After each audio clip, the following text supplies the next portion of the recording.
Hello, welcome back to Infologs. My name is Abhishek Mishra. उम्मीद करता हूँ आप सब बहुत अच्छे होंगे।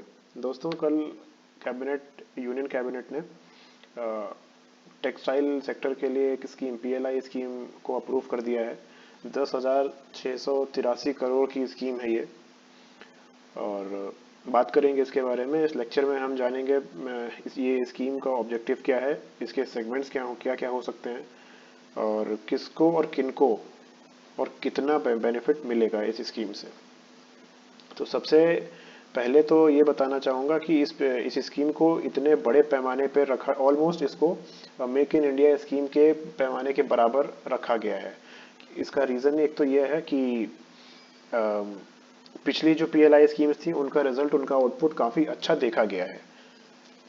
और इसका ऑब्जेक्टिव, सबसे पहला ऑब्जेक्टिव तो ये है कि ये अगले 5 सालों में ये तकरीबन 19,000 करोड़ का इन्वेस्टमेंट अपनी तरफ लेकर आएगा। और प्रोडक्शन बढ़ेगा एमएमएफ का और टेक्निकल टेक्सटाइल गारमेंट्स का। अब टेक्निकल टेक्सटाइल गारमेंट और एमएमएफ क्या होता है? तो technical textile garment all those garments which are used in different industries like automobiles, construction, healthcare, industrial safety, personal protection, etc.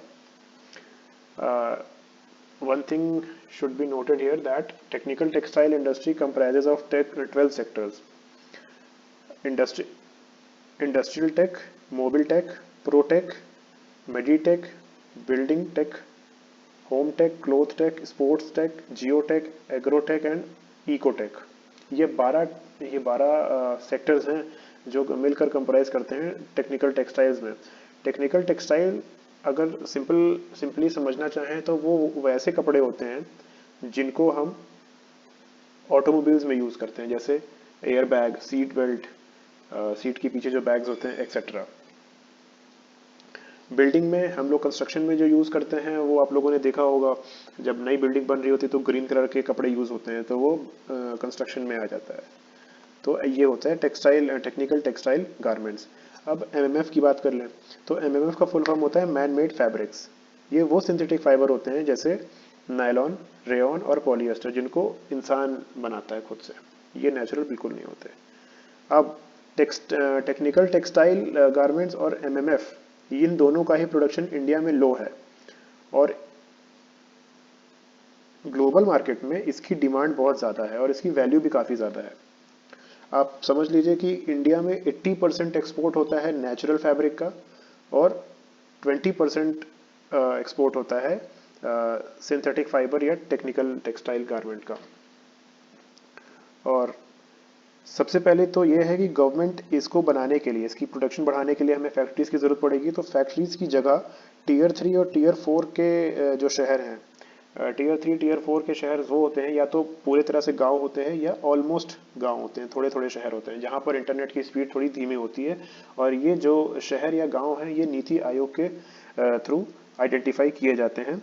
और जब जो लोग फैक्ट्री यहाँ पर सेट करेंगे, इन टीयर 3 टीयर 4 के सिटीज़ में इस्टेब्लिश करेंगे अपनी फैक्ट्री, उनको इंसेंटिव देने में प्रायोरिटी दी जाएगी। और इससे दूसरा फ़ायदा ये होगा कि जो टीयर 3 और टीयर 4 के शहर होंगे, कैटेगरी में शहर होंगे, अ, उनका रीजनल डेवलपमेंट होगा और वहाँ पर एम्प्लॉयमेंट जनरेट होगी।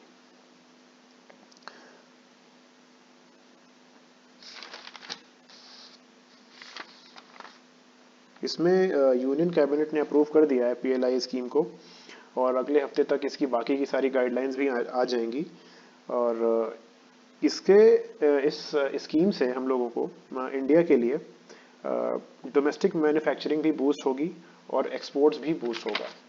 आप समझ लीजिए 2/3 of international trade in textiles is of MMF and technical textiles.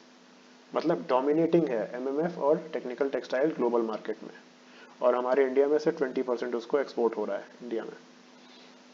तो इसीलिए सरकार ने इस स्कीम को अप्रूव किया है, ताकि इंडिया भी कंट्रीब्यूट कर सके, पार्टिसिपेट कर सके ग्लोबल मार्केट में, ग्लोबल कंपटीशन में।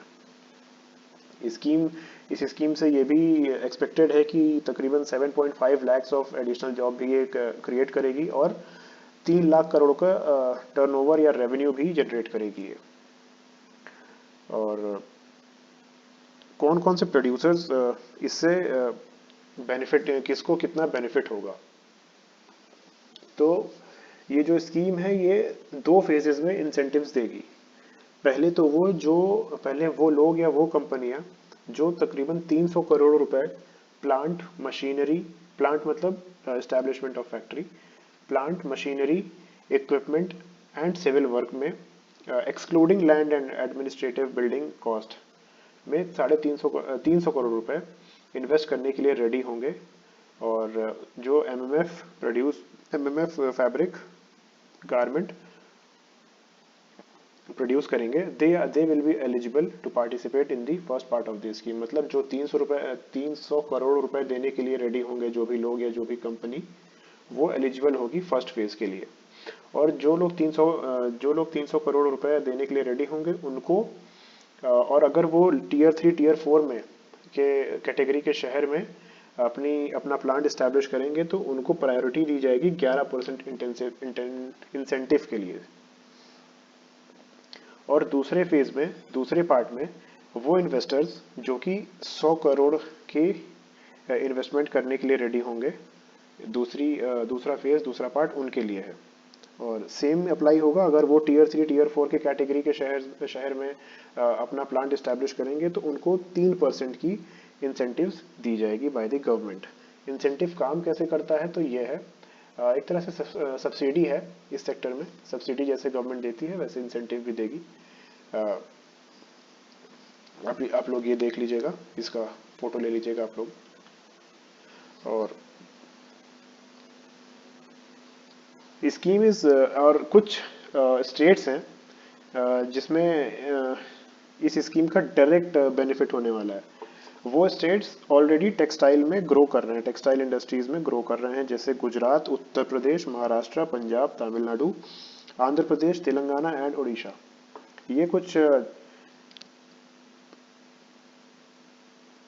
7-8 स्टेट हैं जो ऑलरेडी टेक्सटाइल इंडस्ट्री में ग्रो कर रहे थे और अब इस स्कीम के थ्रू इसमें डायरेक्ट बेनिफिट मिलने वाला है। और सिर्फ इन्हीं स्टेट में नहीं, बाकी सारी स्टेट्स में भी डेवलपमेंट होगा, बाकी सारी स्टेट्स को भी बेनिफिट मिलेगा, पर प्राइमरी बेनिफिट या फोकस्ड बेनिफिट इन स्टेट्स में ज़्यादा होगा। अब managing director of Grasim Industries Limited and chairman of CII national committee of textile Dilip Gaur ने बोला है कि PLI will give an immense boost to the manufacturing.